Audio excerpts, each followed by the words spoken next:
성모님의 부르심. 저는 개신교 집안에서 태어나 유아 세례를 받아서 천주교는 모르고 살았습니다. 저희 할머니와 어머니는 개신교 권사님이셨고 저의 외할아버지는 목사님이셨습니다. 그래서 저는 어려서 어른들의 엄하신 가훈에 따라 주일학교를 열심히 다녀야 했고 30대 후반까지 서울 근교에 있는 삼각산 기도원, 할렐루야 기도원, 오살리 기도원 등등 여러 기도원을 다니며 신앙생활을 열심히 하며 살고 있었습니다. 그런 저에게 어느 날 이상한 일이 생겼습니다. 지금부터 저는 지난날의 그 일을 회상하면서 지금까지 제가 살아온 성모님 사랑의 신앙생활을 적어보겠습니다. 1988년경 어느 날이었다. 나는 왕십리 어느 고갯길을 올라가는 중에 맞은편에서 올라오시는 수녀님을 보았다. 처음 본 수녀님이 갑자기 바오로 씨 하고 부르시는데 나는 나와 상관없는 일로 여기고 지나치려고 했다. 그때 나에게 수녀님은 바오로 씨 하며 재차 부르시면서 다가오시는데 주변을 둘러보니 나와 수녀님 말고는 아무도 없었기에 이상한 생각에 혹시 저를 부르셨습니까? 하고 묻자 수녀님은 다가오시면서 바오로 씨 맞죠? 하시기에 아닙니다. 저는 바오로가 아닙니다. 하자 그 수녀님은 어쩌면 제가 아는 바오로 씨와 똑같아요? 하시는 것이었다.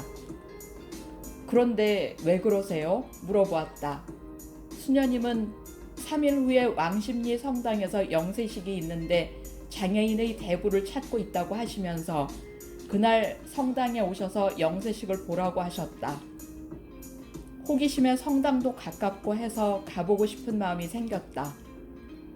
3일 후 성당에 가서 문을 살짝 열고 안을 들여다보았다.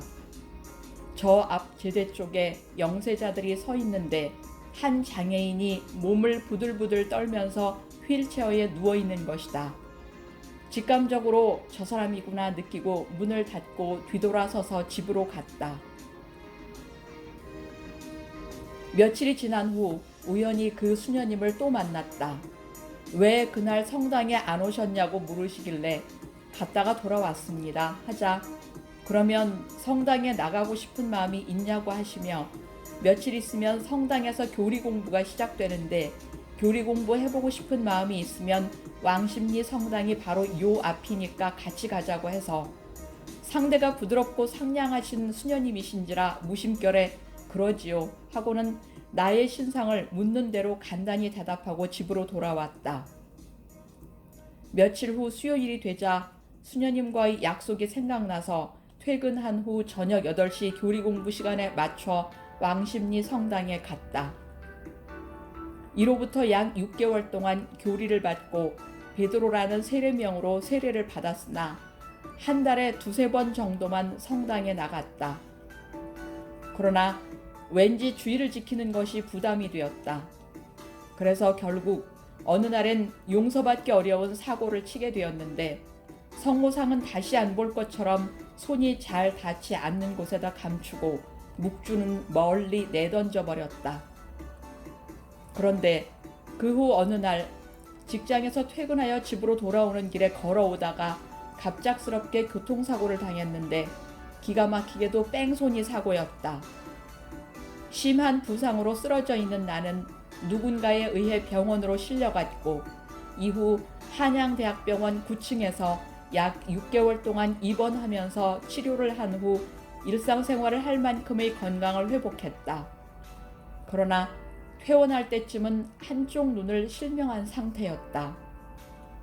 가족 부양을 위해서 열심히 일하며 세상을 살던 나에게 한쪽 눈의 실명은 세상이 무너지는 절망이었다. 나는 세상을 원망하고 밤낮 술과 방황으로 좌절하며 세월을 보내고 있었다. 그러던 중 나를 개종시키신 수녀님이 찾아오셔서 그렇게 실망하며 살지 마시고 견진성사를 받고 신앙생활을 새로운 마음으로 시작해보라고 하셨다. 그 후 1990년 나는 수녀님의 권유에 따라 12주 견진교리를 받고 견진성사를 받는 날 나도 모르는 자책감으로 눈물을 펑펑 쏟아가며 지난날의 잘못을 뉘우치며 한없이 울고 있었다. 바로 그때 한 형제가 내 앞으로 다가와 자기를 따라가 보자고 해서 따라갔더니 레지오 마리의 증거자의 모후 프레시디움이라고 소개를 하며 앉으라고 해서 자기 소개와 함께 앉았는데 환영한다고 하여 얼떨결에 레지오 마리아가 도대체 무엇인지도 모르고 입단하고 레지오 마리의 단원이 되었다. 그 후 수서 아파트로 이사 온 후 수서 성당으로 전입하여 자비의 모후 프레시디움에 입단하면서 여러 단체의 봉사활동을 하며 지내게 되었다. 특히 성남에 있는 안나의 집 노숙자들의 무료 급식소에 매주 한 번 봉사활동을 했는데 몸에 밴 교만에서인지 식사하는 노숙자들과 간혹 말다툼이 있었다. 이 광경을 목격하신 안나의 집 설립자이신 김하종 빈첸시오 바로조 이태리 신부님이 여기 식사하러 오시는 분들을 예수님같이 생각하라고 하시는 말씀에 감동을 받아 이때부터 나 자신을 무조건 낮추기로 결심하고 그 후 지금까지 20여 년간 낮은 자세로 봉사하고 있다. 또 시각장애인 사랑결 성당 자매님들과 1년 동안 전국 성지 111곳을 순례를 했는데 너무나 큰 감동을 받았다. 그리고 다시 제2차 전국 성지 111곳을 순례하게 되었다. 한 번은 부산 강서구에 있는 순교 성인 조씨 형제 묘지에서 눈물을 흘렸다. 최고가 좋은 동생에게 배교하라고 하자 저는 죽어도 천주교인이고 살아도 천주교인입니다 하면서 배교할 생각이 없다고 뜻을 굽히지 않아 참수형으로 순교했다고 한다. 그리고는 떨고 있는 체격이 작은 형에게 배교하라고 하자 동생이 순교했는데 형인 나도 배교할 수 없다고 하며 순교할 것을 자원하여 목을 칼로 내리치는 죽임으로 순교했다는 설명을 듣고 함께 다니던 일행들이 여러 명 있음에도 눈물을 흘리며 내려오다가 동해바다에서 바닷물에 빠진 수녀님 여러분을 구하고 힘이 빠져 익사하셨다는 배문한 신부님의 생가에 들렀을 때는 또다시 깊은 생각에 잠기며 과연 나도 저렇게 굳은 신앙생활을 하며 살 수 있을까? 저분들과 똑같이는 못해도 10분의 1이라도 살 수만 있다면 하고 생각하면서 지금의 나의 신앙심을 다시 한번 되짚어보게 되었다. 저물어가는 성모성월에 지난날을 돌아보면 왕십리 고갯길에서 처음 만났던 수녀님이 나에게 성모님으로 오시어 나를 부르신 것이 아닐까 생각하게 되어 새삼 수녀님을 통해 나에게 오신 성모님의 사랑에 감사드린다.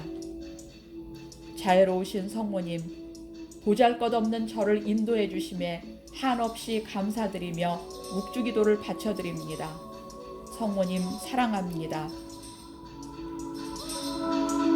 2020년 5월 성모의 달에 김달철 베드로